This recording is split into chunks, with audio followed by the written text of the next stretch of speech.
Hey, welcome to Shop Talk with Cassandra Renee. With me are my co-hosts, Kevin Eaton Good morning, Baltimore. Yay, yay. and Angelo Superstar, Baba Richardson. Good morning. Good morning. Hey, gentlemen, how y'all doing? Great. Oh, good. Good We weekend. loving it. Yes. Good. Good weekend. Good week. Good Oh, weather. Yesterday was beautiful. Yes, it Mhm. was. Oh my gosh. My daughter and I actually attended the Ravens game. Yay. Oh, righty Oh, then. the weather was so perfect for it. Yeah, it was a nice day yesterday. Yes. Mhm. Yes. So afterwards we went to Moe's. Ooh. Had some seafood. It was okay. good. I love me some Moe's. Mm-hmm. Yeah, I like the half on the shell. Yes. Mm-hmm. Some kind of good, huh? Mm-hmm. Yeah. Oysters. Mm-hmm. Oysters on a half shell. Oysters on the half shell. Yeah. Yeah, so you know what? I'm going to have to save my money more so I can have outings like that. Because I was acting like someone who's not used to nothing. Well, I you deserve was. it. You I deserve was it. like, what's that over there? Yeah. Oh, this is so much fun. Yeah, and my you daughters were deserve looking it. at me like, Mom, what Like is you've wrong never with been you? nowhere Yeah. before. Because Yeah. I feel like I haven't. Yeah, but you work so hard on the event and everything. You deserve that. You really deserve it. Oh, thank you Mhm, so 'cause much. you work really hard. So You yeah. gotta treat yourself. Yeah, sometimes. absolutely. You do. Life is short. Mhm. Someone sent me a email today Mhm. talking about that. Mhm. They said, you know what? I am like in the fourth quarter of my life, and I am going to enjoy myself. Exactly. So Right. it made me think about that. Oh, yeah. A lot of things Yeah. we take for granted. Mhm. We take Mhm. life for granted. We take health for granted. Mhm. Exactly.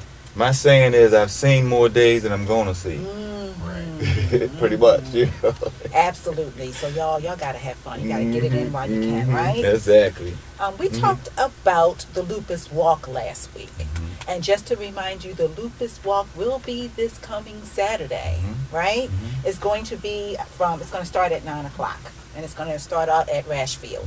Mhm. So we encourage you, please participate in the Lupus Walk. And if you can contribute, please do that as well, Mhm. right? Yeah, yeah. We don't know how many people are affected by lupus, but a lot of people I talk to, they be like, I have a relative, or Mhm. I have lupus, and I'd be like, wow, I didn't know it was so widespread. So You wouldn't know. hmm And you can't tell by looking you can't at tell them by looking at either. people. Yeah. Right. Mm-hmm. Yeah, so we encourage you, if you can, please participate Mhm. somehow, okay? Mm-hmm. But what we're going to talk about today is psychological warfare in the workplace. In the workplace, okay. Oh, yeah. Which can be bullying, Mm-hmm. right? Mhm. Psychological harassment.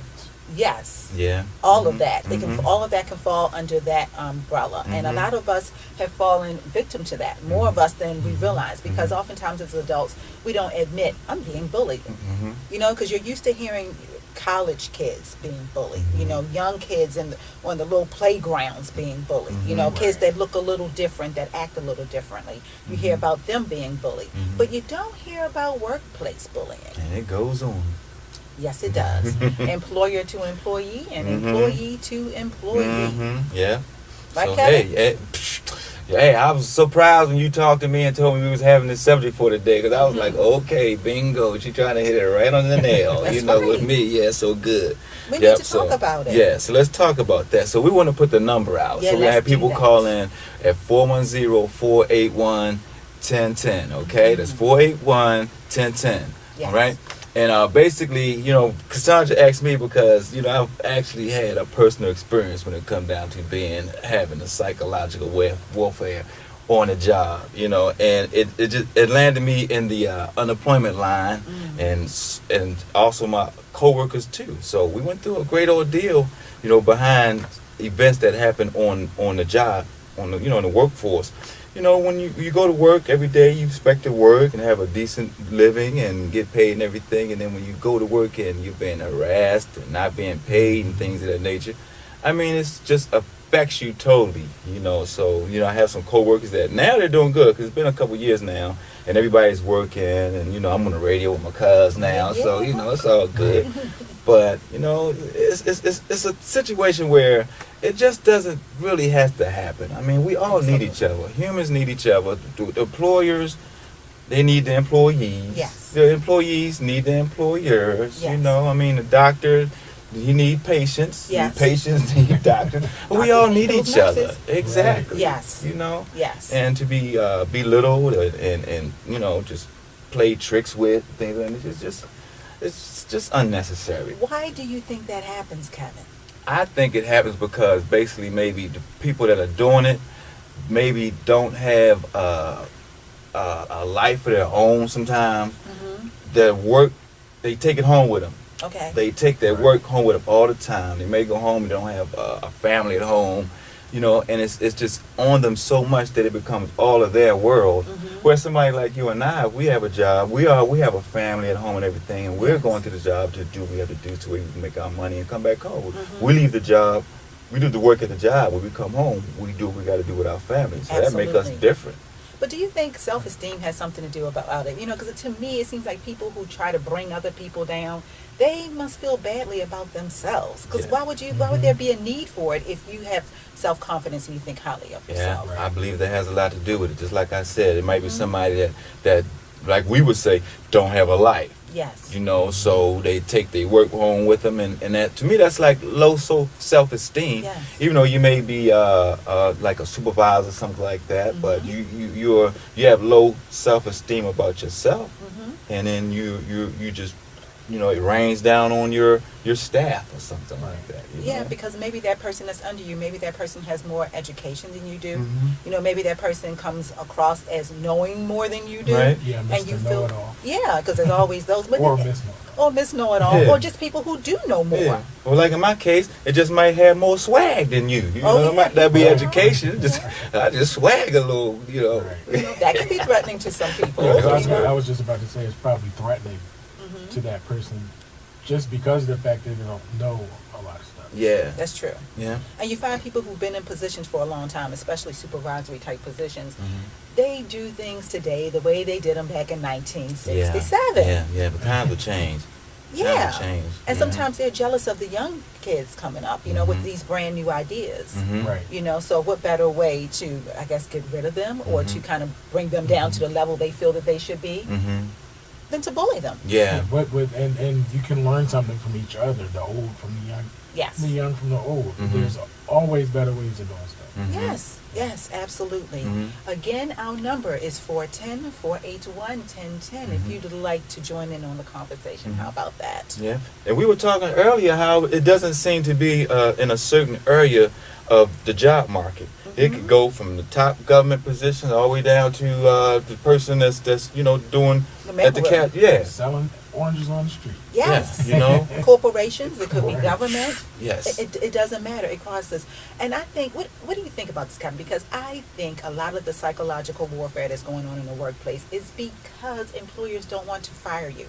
You know, they much rather have you go through all that you're going through with the psychological warfare, because I call it that more so than bullying, because it's the subliminal things, the things that you cannot prove. You know, because if you are used to having a lot of responsibilities, and slowly but surely your employer takes those responsibilities away from you, after a while you're going to feel some kind of way. But how can you complain? How can you say, here, you're being paid the same amount of money, you're getting glowing reviews, they haven't taken anything from you in that respect but you're sitting there and you aren't doing the work that you're used to doing. Right, and it's obvious that there's some type of tension in the air. Definitely. But you're not aware of where it's coming from. Yeah, and you're being excluded. But you can feel it. Right. You can feel it. You're being excluded from meetings, from conversations. Right. You know, and insult to injury, if you decide not to quit in the time that they'd like for you to quit, they'll give the work to someone else. And then have you witness that person doing your job. Who's going to stay around for that? Who's going to do it? Right, exactly.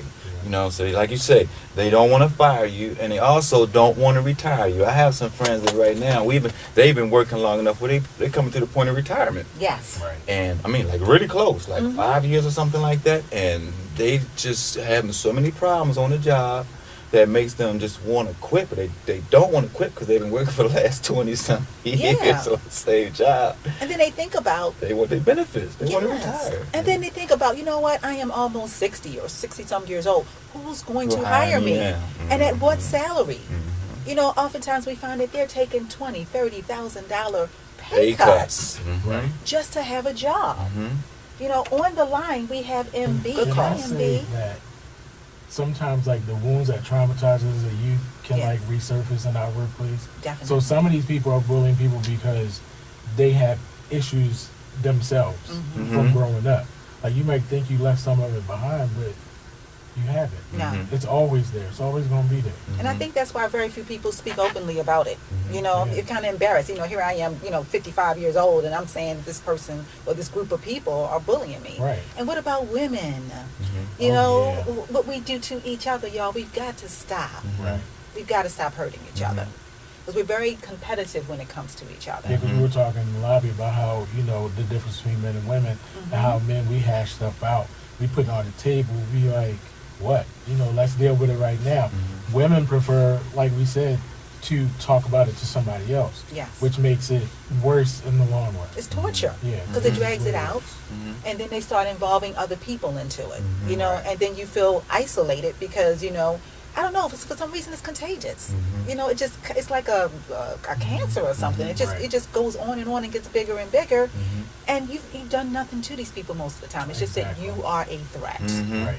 And like our callers who were calling in from the healthcare, I mean, these are people who work in the public service Yes. jobs. Right. And so when there's, service in the public like that, I'm pretty sure it affects the public, what I'm saying, the actual people that really need the services. I'm pretty sure it affects them. It's like a trickle-down effect. Yes, it is. Right. It goes from one down to the next, to the next, to the next, and, Right. eventually affects the people that really need help. Yes, absolutely. And that's not a good thing. We all need each other. We all Yeah, need we each do. other. I just think people need to raise their standards. Yeah, they need to Like, raise their raise your standards. standards. For yourself. Yeah, and then that way you won't have time to worry about what somebody else is doing. And always keep your eyes open. Exactly. Don't feel like this is my job, this is the only job. Trust me, there are other jobs out there. But do not allow yourself to be bullied and harassed.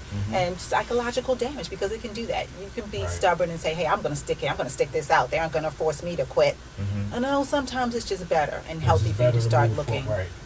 Looking elsewhere. And like one of our callers was talking about how when you go to college, you need to go to college for yourself For these yourself. days. Yeah, I not mean, for it's what good. your parents want, not for what people think your talent is. Go for what you want. Because that's Absolutely. maybe what be able to sustain you in these times. Right. Because we were brought up where, hey, Bethlehem Steel was kicking out, and Oh, absolutely. that was the thing. Get a That's job right. at Bethlehem Yes. Steel, or get a job somewhere, and you all right. That's why you set for life. And then It's not too, like that. people will treat you the way you treat yourself. Absolutely. So if you're not acting like you deserve this respect, they're not gonna give it to you, and they're gonna run all over top of you.